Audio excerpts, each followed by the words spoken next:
J'ai souvent entendu des personnes me dire à moi quand j'étais pas très bien ou même à d'autres personnes, il faut que vous lâchiez prise. Mais pas une seule personne expliquait ce que c'était réellement ou comment faire pour lâcher prise. Au final, quand on me disait il faut que tu lâches prise, ça me faisait plus culpabiliser qu'autre chose puisque je savais pas ce qu'il fallait que je fasse et j'avais juste l'impression d'être une idiote ou d'être vraiment nulle de ne pas y arriver. Donc autant vous dire que ça m'aidait pas du tout à aller mieux. Alors si vous vous reconnaissez dans ce que je viens de dire, je pense vraiment que cette vidéo peut vous aider. Ici, je vais vous partager mon point de vue, ma vision de ce qu'est le lâcher prise et je vais vous expliquer ma méthode ou ce que je fais moi pour pouvoir lâcher prise. Petite précision avant de commencer, je ne vais pas forcément faire de distinction entre le lâcher prise et l'acceptation, même si je pense qu'il y en a une et que le lâcher prise c'est notamment une conséquence de l'acceptation. Donc quand j'utiliserai l'un de ces deux termes, ça voudra dire plus ou moins la même chose. Parfois, la réalité est très douloureuse à accepter. Tellement douloureuse qu'on va mettre en place des mécanismes de défense pour essayer de s'en protéger comme on peut. Et c'est une réaction tout à fait normale. Et l'un de ces mécanismes, c'est le fait de résister à la réalité. Parfois, on ne veut pas ou on ne peut tout simplement pas accepter la réalité comme elle est. Alors on lutte, on s'acharne à lui résister comme si notre survie en dépendait. On s'aperçoit alors qu'on est en train de perdre le contrôle et qu'on maîtrise plus vraiment ce qui se passe, que ce soit nos émotions, notre quotidien, les autres ou même les événements. Alors naturellement, plus on s'aperçoit qu'on perd le contrôle, plus on développe un besoin de tout contrôler et de tout gérer. Mais plus on va vouloir contrôler, plus ça nous échappe, plus on va vouloir contrôler et plus on s'épuise. Et je vais pas vous mentir, avec tout ce que j'ai pu voir dans mon cabinet, ça se finit quand même très souvent en burn-out ou en dépression. J'expliquais déjà dans ma vidéo « S'ouvrir à la souffrance » que c'est le fait de résister à la douleur qui nous fait souffrir bien plus que la douleur en elle-même. Je vous avais même partagé cette équation très simple, la souffrance égale la douleur multipliée par la résistance. Ce qui veut dire que plus on résiste et plus notre mal-être s'amplifie. Et comme j'ai déjà dit dans plein d'autres vidéos, ce à quoi vous résistez persiste. Et c'est là qu'on a même tendance à se retrouver dans des cercles vicieux.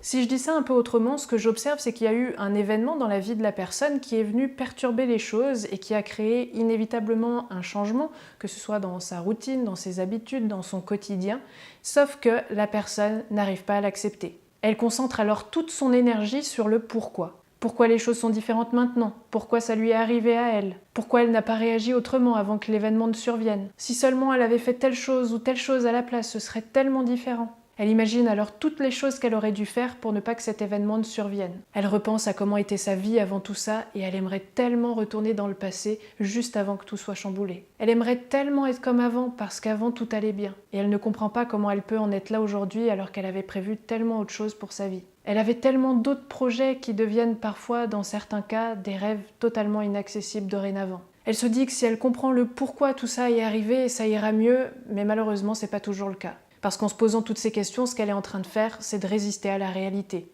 De manière générale, on pourrait dire que les personnes qui ont du mal à lâcher prise, ce sont des personnes qui résistent au changement, et ce quel qu'il soit. Et encore une fois, c'est une réaction tout à fait normale à avoir. Prenons maintenant un exemple. Admettons que l'un de vos proches décède soudainement.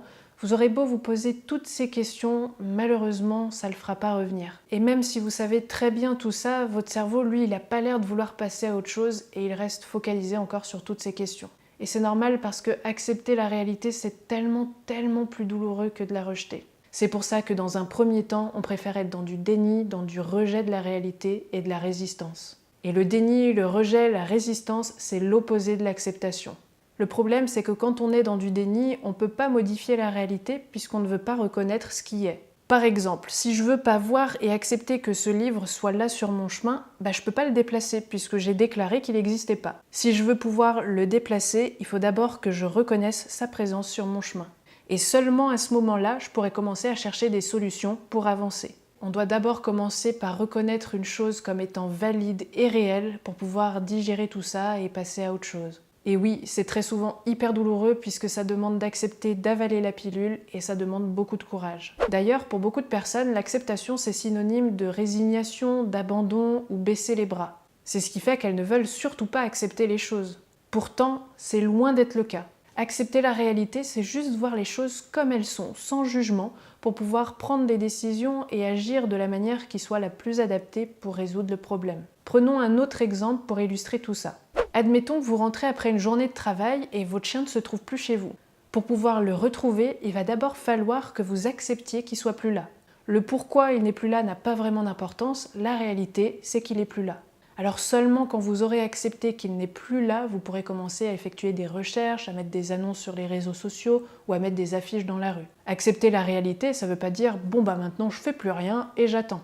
Même si c'est vrai que parfois c'est malheureusement la seule chose qu'on puisse faire. Mais c'était pour dire que ça n'empêche pas de passer à l'action pour résoudre une situation. Mais pour ça, il faut d'abord voir les choses comme elles sont réellement, là tout de suite. Mais c'est aussi accepter que les choses ne sont ni bonnes ni mauvaises, elles sont juste comme elles sont. Qu'on le veuille ou non, c'est la réalité pour l'instant. Et si je dis pour l'instant, c'est parce que heureusement, les choses ne sont pas figées. C'est pas parce que vous acceptez dans l'exemple que votre chien n'est plus là que ça veut dire que vous le retrouverez pas. Autre exemple, c'est pas parce que vous acceptez qu'aujourd'hui vous vous sentez vraiment pas bien que ça veut forcément dire que ça va être tout le temps le cas, bien au contraire. C'est juste être dans le moment présent, reconnaître la réalité du moment, que là tout de suite votre chien n'est pas là, ou vous vous sentez mal, c'est tout.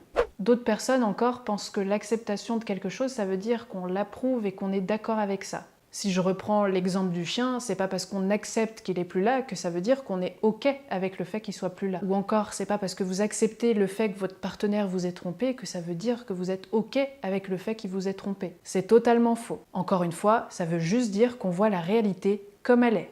C'est tout. Sauf que, comme je le disais un peu plus tôt, la réalité est souvent tellement douloureuse qu'on va tout faire pour essayer de lui résister. Si je reprends l'exemple du chien, ce qui pourrait arriver, c'est que la personne s'accroche désespérément à l'idée que son chien puisse revenir, alors que ça fait peut-être plus de 2 ans qu'il est plus là.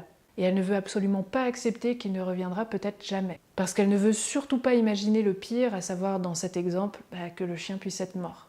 Encore une fois, le fait que le chien ne soit plus là, c'est pourtant la réalité du moment présent. Ceci dit, on ne sait pas toujours ce que la vie nous réserve et elle peut parfois nous réserver de belles surprises. Mais au bout d'un moment, il est important de ne plus entretenir de faux espoirs. C'est là que ça deviendrait du déni et ce serait pas du tout sain pour la personne. Si on veut réparer quelque chose, il faut déjà accepter que ce soit cassé, ou tout du moins que ça fonctionne mal. Et parfois, il faut aussi savoir accepter qu'on ne puisse pas le réparer, et ce malgré toute notre bonne volonté. C'est une analogie très simple pour dire que ce serait exactement la même chose par rapport à certaines de nos relations. Donc si je résume tout ce que j'ai essayé de dire jusqu'à présent, le lâcher-prise, c'est juste voir la réalité en face, voir les choses comme elles sont réellement, sans porter de jugement. C'est tout, juste observer et être dans le moment présent. Et être dans le moment présent, c'est savoir observer et écouter ce qui se passe en nous. Ce qui veut dire savoir reconnaître qu'à certains moments, on se sent mal, on est triste, on est en colère, on se sent jaloux, on a des pensées désagréables, etc. Ça, c'est être vraiment dans le moment présent. Et c'est pas toujours agréable comme certains peuvent le penser ou même essayer de le faire croire. Parce que j'ai déjà entendu certaines personnes dire que être dans le moment présent, c'est forcément positif puisqu'on se détache du négatif. Je suis pas tout à fait d'accord moi avec cette définition-là du moment présent parce que si la personne cherche à se détacher du négatif, c'est qu'elle cherche en fait à le fuir, donc qu'elle résiste au négatif et c'est juste donc un déni de la réalité. Quand on accepte la réalité comme elle est, on devient en quelque sorte capable de pouvoir la digérer. Alors voyons maintenant un peu plus concrètement comment faire pour lâcher prise. Alors comme je le disais, c'est en tout cas la méthode, la technique que moi j'utilise et que je conseille aux personnes que je reçois. Tout d'abord, la première étape, ça consiste à trouver ce à quoi vous résistez. Ce qui devrait honnêtement pas être trop difficile puisqu'il vous suffit de repenser à la situation qui vous fait souffrir actuellement. Cherchez ce à quoi vous résistez depuis des semaines, des mois, voire peut-être même des années dans certains cas. Ça peut être quelque chose que vous voudriez absolument changer, comme par exemple une peur que vous pourriez avoir ou le fait d'avoir quelques kilos en plus, ce genre de choses. Ça peut être un événement qui vous est arrivé et qui vous fait encore beaucoup souffrir, que vous n'avez pas encore digéré et auquel vous n'arrêtez pas de repenser. Peut-être que c'était le décès d'un de vos proches, une grosse dispute avec un membre de votre famille, votre conjoint, un ami ou un collègue. Ça peut être un accident quelconque que vous auriez pu avoir. Ça peut être un moment de honte ou encore un acte d'un de vos proches qui vous a énormément blessé, etc. Ensuite, deuxième étape, une fois que vous avez trouvé ce à quoi vous résistez, essayez d'observer tout ça sans porter de jugement et d'en tirer des faits. Mais je vais vous donner des exemples précis pour que ce soit un peu plus clair. Par exemple, admettons que vous ayez une peur dont vous aimeriez désespérément vous débarrasser. Prenons la peur de parler en public. L'observer de manière factuelle, ça reviendrait à se dire que pour l'instant, la réalité, c'est que vous avez cette peur. Que vous le vouliez ou non, une partie de vous est totalement terrorisée à l'idée de parler en public. Vous pourriez aussi vous dire que la réalité, c'est que vous avez probablement essayé de plein de techniques pour essayer de vous apaiser, mais rien n'a vraiment fonctionné, sinon elle serait déjà plus là. La réalité, c'est que plus vous essayez de vous en débarrasser, et plus elle devient puissante. La réalité, c'est que vous n'avez probablement plus aucune idée de ce que vous pourriez faire pour enfin finir par vous libérer de cette peur. La réalité, c'est que vous commencez probablement à être désespéré et que vous êtes terrifié à l'idée de ne jamais réussir à vous libérer de cette peur qu'elle vous accompagne toute votre vie et qu'elle vous empêche d'être bien et d'être heureux. La réalité, c'est que vous n'avez pas vraiment peur de parler en public, mais vous avez peur de mal faire, peur de décevoir, peur que les personnes aient une image erronée de vous, peur d'avoir honte, peur du rejet, mais surtout la peur de ne plus être aimé. Autre exemple, admettons que votre conjoint vous ait quitté il y a 6 mois sans vraiment vous donner d'explication et qu'il refuse de communiquer avec vous. La réalité, c'est que vous n'êtes plus en couple avec lui depuis 6 mois. La réalité, c'est que même 6 mois plus tard, cette séparation vous fait toujours souffrir. La réalité, c'est que vous essayez probablement encore de comprendre pourquoi il vous a quitté et votre esprit n'arrête pas de repenser à tout ça. La réalité, c'est que probablement vous essayez de faire tout ce que vous pouvez pour vous distraire, mais dès que vous faites rien et que vous êtes seul, les pensées finissent toujours par revenir. La réalité, c'est probablement que vous culpabilisez énormément par rapport à cette séparation et que vous cherchez encore ce que vous auriez pu faire autrement. La réalité, c'est qu'il y a probablement une partie de vous qui se dit que vous avez forcément dû faire quelque chose, qui a dû le rejeter, vous êtes vraiment nul, et qu'au fond, si vous achetez de cette manière-là, c'est peut-être bien que vous le méritez. La réalité, c'est que la manière dont il vous a largué, ça vous a probablement fait sentir comme si vous n'étiez pas important et que vous valiez pas mieux qu'un sac poubelle. La réalité, c'est que vous êtes probablement en colère contre lui et la manière dont il a agi, mais aussi contre vous, et notamment peut-être d'avoir été naïf de croire qu'il allait vous respecter. La réalité, c'est que vous n'êtes peut-être pas encore prêt à pardonner. La réalité, c'est que malgré tout ça, vous avez probablement encore des sentiments pour lui et vous vous en voulez de l'aimer encore après tout ce qu'il vous a fait subir. Voilà, je pense que vous aurez compris l'idée. Alors c'est des exemples comme ça que j'ai pu donner, ce sera peut-être pas tout à fait ce que vous ressentez. Quoi qu'il en soit, ce qui est important, c'est que vous soyez honnête envers vous-même et vos ressentis. Alors essayez de noter le plus de faits possible. Troisième et dernière étape, une fois que vous avez noté le plus de faits possible, je vais maintenant vous proposer un petit exercice d'imagination. Et je vous préviens, ça risque de ne pas être très agréable. Parce que j'aimerais que vous imaginiez les pires scénarios par rapport à la situation qui vous pose problème. Et ensuite, l'idée c'est de se dire que si ça arrive, ce sera ok, même si ce ne sera pas agréable. Alors là aussi, je vais essayer d'illustrer pour que ce soit un peu plus compréhensible et je vais reprendre les exemples que j'ai donnés à la deuxième étape pour que ce soit un peu plus simple. Donc pour la peur de parler en public, ce que je vous propose, c'est d'imaginer que vous parlez en public et que ça se passe super mal. L'idée, ça va être d'avancer progressivement et de commencer par les petites choses qui vous font peur jusqu'à arriver aux plus grosses peurs. Donc par exemple, ce serait commencer par imaginer que juste avant votre prestation, vous commenciez déjà à vous sentir mal, que vous avez votre cœur qui s'accélère, que vous avez les mains moites, etc. Et ensuite, j'aimerais que vous vous disiez que si ça arrive dans la réalité, ce sera ok et vous y ferez face. Vous pouvez ensuite imaginer que vous bafouillez devant votre auditoire et vous dire ensuite que si ça arrive dans la réalité, ce sera ok et vous y ferez face. Vous pouvez imaginer que vous avez un blanc et que vous ne savez plus quoi dire à un moment donné et vous dire que là aussi, si ça arrive dans la réalité, ce sera ok. Vous pouvez imaginer que quelqu'un vous fasse une critique pendant ou après votre prestation et vous dire là aussi que si ça arrive dans la réalité, ce sera ok. Et si on va encore un peu plus loin dans les pires scénarios, vous pourriez aussi imaginer que votre ami, votre collègue ou votre patron vous rejette et vous dise que vous avez été ridicule et là aussi vous dire que si ça arrive, ce sera ok. Et ainsi de suite, en allant à chaque fois de pire en pire. Si on reprend maintenant l'exemple du conjoint qui quitte sa partenaire sans donner d'explication, c'est imaginer que dans les prochains jours, les prochaines semaines, peut-être même les prochains mois, il y a de fortes chances que vous vous sentiez encore mal et que vous ayez encore plein de pensées désagréables, plein de culpabilité, plein de colère par rapport à tout ça, et non seulement ce sera tout à fait normal, mais ce sera ok. C'est imaginer que vous allez probablement avoir beaucoup de difficultés à envisager de vous mettre avec quelqu'un d'autre puisque vous avez des sentiments encore pour votre ex. Et là aussi, c'est vous dire que si ça arrive, ce sera ok. C'est imaginer qu'il fasse sa vie avec quelqu'un d'autre et que ça va probablement vous faire énormément souffrir et vous dire là aussi que si ça arrive, ce sera ok de ressentir tout ça. Voilà, je pense que vous aurez compris un peu mieux l'idée. Je sais que c'est un exercice très difficile à faire. Et si vous le faites sincèrement, il y a de fortes chances que vous fondiez en larmes, et ça aussi, ce sera ok.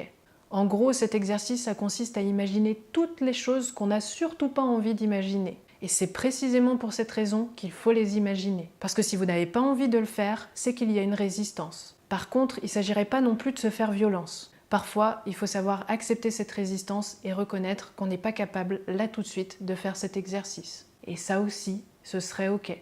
En acceptant cette résistance, vous ne ferez que voir la réalité en face et c'est précisément le but de cet exercice. Donc là, ce serait simplement imaginer que vous n'arrivez pas à faire cet exercice avant un moment et que du coup, vous allez peut-être avoir beaucoup de mal à lâcher prise avant un moment. Et si ça arrive, ce sera ok.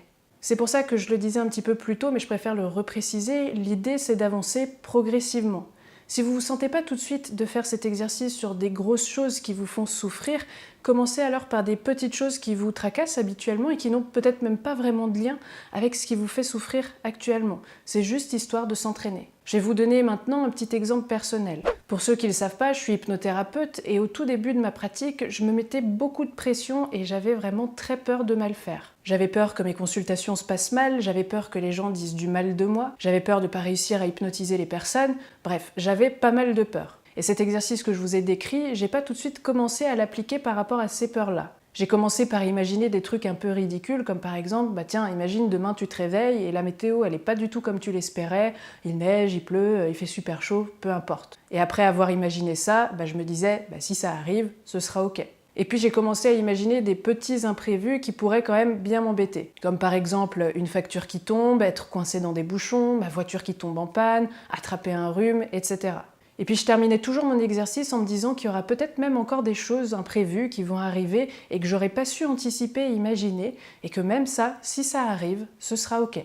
Et à force de faire cet exercice, et à le faire en tout cas vraiment sincèrement, je me suis aperçue que je commençais à être de moins en moins déstabilisée par l'imprévu. Et au pire des cas, admettons que les choses que j'avais imaginées devenaient vraies, et le fait que je les ai vraiment acceptées avant même que ce soit arrivé, je m'en remettais beaucoup plus rapidement. Je luttais plus contre les événements ou mes émotions et au contraire, j'allais dans leur sens. Et puis ensuite, j'ai imaginé les choses plus difficiles comme toutes les peurs que je pouvais avoir par rapport à mon cabinet. Je m'imaginais arriver en retard à mon cabinet, que le courant passe pas avec une personne, qu'une séance se passe super mal et que je sache pas comment faire pour m'en dépatouiller, ou qu'une personne me dise que je suis qu'une incompétente et que j'ai rien à faire dans ce métier-là, etc.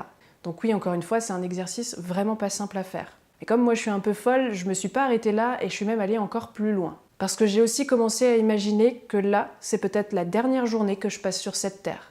Et encore plus difficile dans mon cas, j'ai commencé à imaginer que c'était peut-être la dernière journée de l'un de mes proches. Je peux vous dire que ça change totalement la manière qu'on a de se comporter avec eux. On n'a plus du tout envie de se prendre la tête pour des bricoles, mais surtout, on profite vraiment du temps qu'on passe avec eux.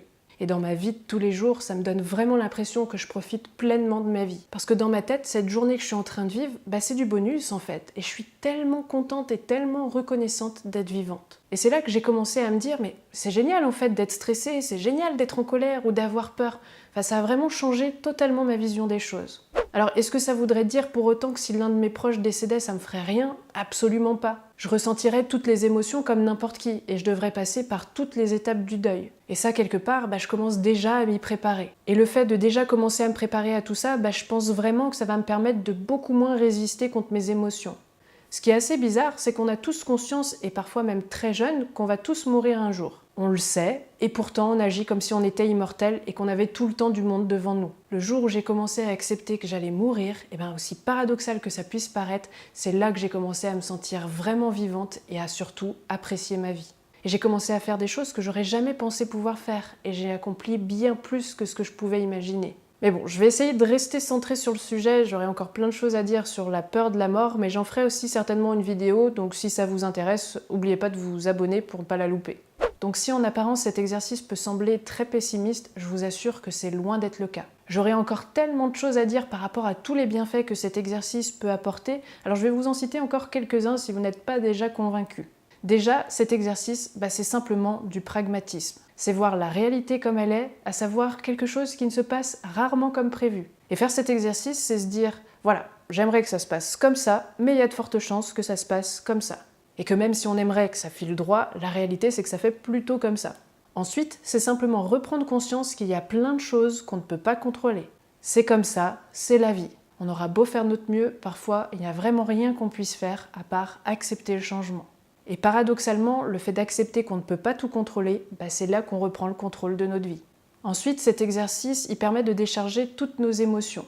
En imaginant les pires scénarios, c'est comme si on disait à la partie de nous qui est triste, qui a peur, qui est en colère, vas-y, je te laisse la place, vide ton sac. On cherche plus à la censurer, mais au contraire, on lui laisse la place de s'exprimer, et on ne la juge plus. C'est-à-dire qu'on va lui montrer que ce qu'elle ressent, c'est pas ridicule et ça ne sert pas à rien. Et enfin, et c'est peut-être bien le point le plus important, c'est que ça permet tout simplement d'être plus bienveillant envers soi-même. C'est arrêter d'être aussi exigeant envers nous-mêmes, c'est accepter nos imperfections, qu'il y a des moments où on sera moins en forme que d'autres, qu'il y a des choses qu'on ne pourra pas gérer, et c'est ok. C'est normal, la perfection, ça n'existe pas, et il y a plein de choses qu'on ne pourra jamais vraiment réussir à gérer. On n'est pas des machines. Dans une vidéo que j'ai faite sur le perfectionnisme, que je vous remets ici si vous ne l'avez pas vue ou si vous voulez la revoir, j'expliquais que les perfectionnistes, ils n'arrivent tout simplement pas à accepter les échecs, ils n'arrivent pas à accepter la réussite, ils n'arrivent pas à accepter leurs émotions négatives et de manière générale, ils n'arrivent pas à accepter la réalité. C'est des personnes qui finissent malheureusement très souvent en burn-out ou en dépression parce qu'elles résistent désespérément contre la réalité. Tandis que les personnes les plus épanouies sont justement celles qui acceptent tout ça et qui savent que la vie n'est pas toute rose et que c'est justement toutes ces différentes couleurs qui en font sa beauté et sa richesse et que les émotions désagréables et les échecs sont essentiels pour pouvoir évoluer. Parfois, certaines personnes pensent sincèrement avoir accepté les choses, que ce soit une émotion, un événement, un problème ou autre. Et pourtant, c'est pas toujours le cas. On pourrait dire assez simplement qu'une personne n'a pas accepté son problème si elle s'acharne à vouloir s'en débarrasser, à vouloir le contrôler ou à vouloir le transformer. La véritable acceptation, c'est quand justement on arrête de vouloir faire tout ça. Prenons un exemple qui, je pense, va pouvoir parler un peu à tout le monde, les relations, quelles qu'elles soient. Ce qui pose problème dans beaucoup de nos relations et qui crée des conflits, c'est lorsque l'un des deux partenaires, voire même les deux partenaires, essayent de changer l'autre. Ils ne veulent pas accepter l'autre comme il est. Et on arrive assez facilement à accepter les qualités d'une personne, mais alors les défauts, c'est une toute autre histoire. Et j'ai plus les sources, mais je me souviens avoir lu ou peut-être vu une vidéo d'un thérapeute de couple qui disait que les couples les plus heureux et les plus solides, ce sont lorsque les deux partenaires s'acceptent mutuellement et totalement, c'est-à-dire y compris et surtout les défauts de l'autre. Et honnêtement, ça, pour moi, c'est les plus belles preuves d'amour. Et je pense pas trop me tromper en disant que tout ce qu'on recherche et tout ce qu'on veut, tous, sans exception, c'est simplement qu'on nous accepte comme on est et que personne ne cherche à nous changer. Et imaginez si on arrivait tous à s'accepter les uns les autres. Il y aurait plus de racisme, d'homophobie, de génocide ou de guerre. Et je suis convaincue qu'en étant plus bienveillant envers nous-mêmes, on le sera encore plus envers les autres. Et pour en revenir à ce que j'appelais la véritable acceptation, je pense que c'est assez simple de savoir si une personne a accepté son problème ou non. Déjà, comme je le disais, si elle cherche à s'en débarrasser, c'est qu'elle l'a tout simplement pas accepté. Sinon, il y a une question assez simple à se poser ou à poser à la personne. Est-ce que vous seriez prêt à vivre toute votre vie avec votre problème ? Alors c'est hyper violent, mais si on peut sincèrement dire oui, alors c'est qu'on est dans de l'acceptation. À titre personnel, et j'en parle dans mon livre, le jour où j'ai véritablement pu me libérer de mes angoisses, c'est quand j'ai commencé à me dire que j'allais pas avoir le choix de vivre toute ma vie avec ces angoisses-là, et que je le veuille ou non, elles faisaient partie de moi. Et que, tant pis, j'allais devoir avancer avec elles, et que j'allais même les traîner partout avec moi. Et c'est là que j'ai enfin pu m'en libérer. J'avais plus peur d'elles et j'ai même commencé à les apprécier sincèrement. De plus en plus, je suis convaincue que l'acceptation, c'est une des clés principales du changement et qu'on ne peut pas y échapper si on veut évoluer. Et je peux même vous raconter d'autres exemples que vous avez peut-être déjà entendus ou peut-être même vécu vous personnellement. Par exemple, vous avez peut-être déjà entendu l'histoire d'une femme qui a des problèmes d'infertilité et qui commence enfin à accepter qu'elle n'aura peut-être jamais d'enfant naturellement et qui envisage peut-être même d'adopter. Et c'est à ce moment-là qu'elle tombe enceinte naturellement. Et il y a eu énormément de cas similaires recensés. Ou encore, c'est lorsqu'une personne se dit qu'elle ne rencontrera peut-être jamais la personne qui lui convient et qu'elle va peut-être finir sa vie célibataire, que comme par hasard, quelques jours plus tard, elle rencontre quelqu'un. Ou encore, autre exemple, lorsqu'une personne décide enfin d'accepter son corps comme il est, avec ses quelques kilos en trop, et qu'elle décide surtout de se sentir bien malgré ses kilos en trop, qu'elle commence à perdre du poids. Alors souvent, ça donne des résultats quasi miraculeux avec des changements très rapides. Bon, ceci dit, c'est pas toujours aussi simple. Mais il n'empêche que le fait d'accepter son problème, alors ça va peut-être pas le résoudre totalement, mais au moins, il nous fera plus autant souffrir. Et ça, c'est déjà énorme. Et ce que je constate, c'est que lorsqu'on questionne des personnes qui ont pu se libérer d'un problème, quel qu'il soit, elles ont toutes commencé par accepter totalement leur problème. C'est pour ça, comme je disais, que pour moi, le lâcher-prise et l'acceptation, c'est vraiment une des clés principales pour pouvoir évoluer. Et il y a un film en particulier qui représente pour moi parfaitement ce qu'est le lâcher-prise. C'est un film que j'adore, c'est même un de mes préférés, qui s'appelle Premier Contact.